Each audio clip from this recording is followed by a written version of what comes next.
Hey everyone, so in this video I just wanted to give an overall explanation of Profit Calc just to give you an idea of the layout of the app and how you can best utilize some of its features, as I know it can be a little intimidating when you first open the app up. So on the screen right now I've loaded the dashboard here. This is from the demo store, so it's already logged in, synced its orders, and I do have some of these settings set up. But I want to give you an overall explanation of the dashboard here, as well as the different menu items on the left, and how you can approach Profit Calc if you're a brand new user. So to start, I'll do an overall view here. So on the left-hand side, you have access to all your items here from your analytics sections to your input sections here for different cost of goods sold and revenue, as well as ad platforms and monthly expenses. Then you move on to the settings section. So this is going to involve gateway, currency conversion, VAT, as well as dashboard customization. So first, let me give you an overall view of the dashboard. So this is kind of the central hub here of Profit Calc. So it's going to start on the top, showing your key metrics. It's going to be summarized below again.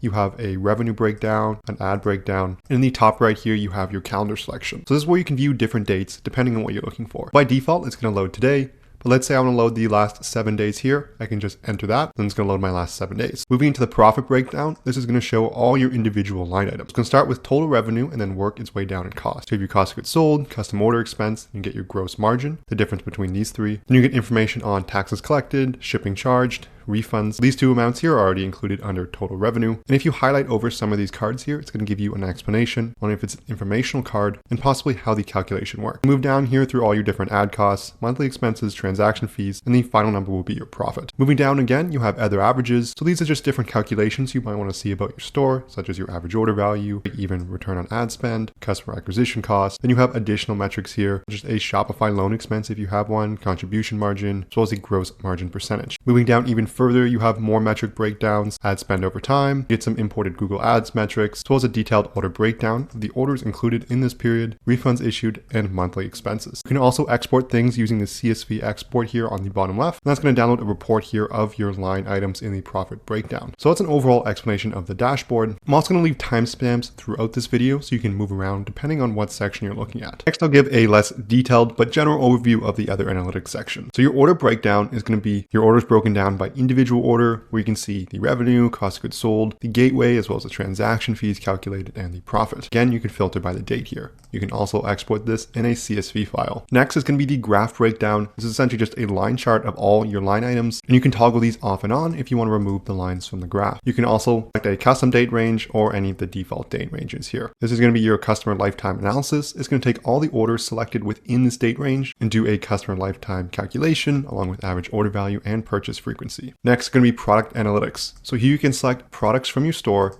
the date range you want to select. It's going to give you a breakdown of that product, for example, giving you units sold, all summarized by the product name. Those are the 5 analytics sections here. So these are where you get your report. The rest of the information going forward is going to be concerning different settings where you can add into Profit Calc. So if we move down here, revenue by date is simply extra revenue items that are not included in your Shopify order information. Maybe you're generating a one-off sale to a friend that's not going to be recorded or something like that. You can input that in here. So next, let's dive into cost of goods sold. This one is a larger section here. There's going to be quite a few different options depending on how you calculate the cost of goods sold for your store. In terms of automatic integrations, Profit Calc integrates with AliExpress and CJ Dropshipping. It uses an AliExpress Chrome extension and a CJ Dropshipping API key here, where they can go fetch those orders directly from CJ Dropshipping, so you don't have to enter in any of the other cost of goods sold information. So I'll start up with the main one that people use. That's going to be the manual cost of goods sold section. So this is going to be where all your product variants and product items are going to be listed, and from there you can enter in the cost of goods sold and any additional product costs for each of your variant items. You also have the ability to sync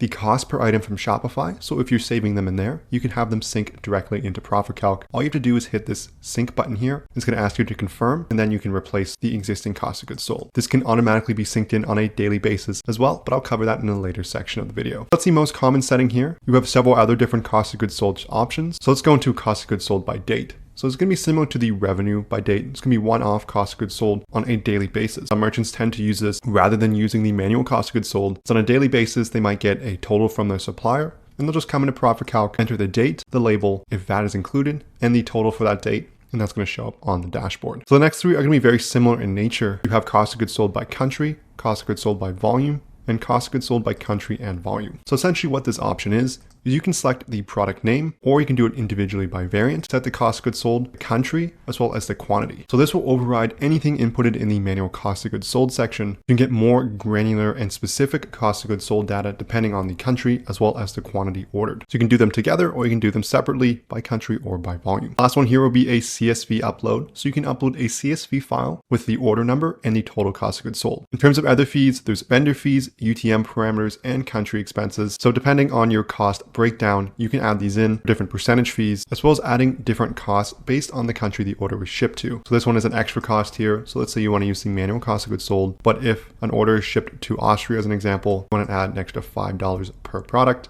you can do so here. So that mainly covers the cost of goods sold sections. Let's move on to monthly expenses. So what monthly expenses are is a miscellaneous one-off or recurring expenses that your Shopify store has on a monthly basis. Examples include the Shopify monthly fee, different Shopify app fees. Maybe you're paying an assistant somewhere $500 a month. You can put that in here. You can set these as one-time expenses, or you can set it to repeat for so many months, so you don't have to enter it in for each month every single time. So you could say it's a one-time expense. You can select the month, name the expense, and give it an amount, and you just hit submit there, and it's going to save that into the system. And for the dashboard calculations, each expense is spread proportionally across the entire month it belongs to based on the dates selected. Next, let's move into ad costs here. So Profit Calc syncs with multiple different ad platforms: Facebook, Google, Pinterest, Microsoft, Snapchat, and TikTok. For each of these accounts, there's going to be a continue with Facebook or sign in with Google button. There you're going to go through an authentication sequence, and if required, you're going to have to enter in the ad account ID or IDs depending on how many you have. So for example, you could sign in with Pinterest here, go through the sequence. Then if you want to edit the IDs, you can click edit Pinterest IDs, and you can add additional ad account numbers. For Facebook and TikTok as well, you can sign into 2 separate accounts, as well as have about as many account IDs as you have under each of them. Next, let's move into the gateway settings. So here you're going to set the percentages for your Shopify, PayPal, Stripe, and Klarna, as well as the external gateway fee. These are going to be customized based on the plan you're using with these providers. If you don't use these providers, don't worry about it. You can leave it as a default setting, and it's not going to be used anyways if you don't use that gateway. In terms of the external gateway fee, this is the fee charged by Shopify, the usage of external gateways, not Shopify payments. So this can include PayPal, Stripe, and Klarna. Additionally, Profit Calc syncs with quite a few other gateways. So these are manually encoded into our app at these percentages. If you have a different fee, just message us here in the bottom right, and we can add a custom fee in for you. An additional thing to note is that you can have transaction fees for orders from Shopify and PayPal synced automatically. All you have to do is go to the auto transaction fee sync setting and hit true and click save there, and it's going to add that in. So next, I'll go through general settings. I'm not going to go through each one here as there are quite a few additional settings. I would encourage you to read through this though. One important thing to note is the daily sync setting. So you can sync your orders, products, and cost per item on a daily basis. This is going to happen automatically behind the scenes on our server. It's going to save you some time there. Another important one would be the database cost of goods sold setting. So if as a Shopify store owner, you're buying products at different cost of goods sold prices, let's say it's $10 one month, but it might change to $15 the next month, you want to have this setting enabled here, as when orders are synced into Profit Calc, a cost of goods sold calculation is going to occur, and it's going to save that calculated amount with the order. So rather than recalculating the cost of goods sold using anything currently saved under the manual COGS or the other cost of goods sold by country options, we'll use what was calculated on the order.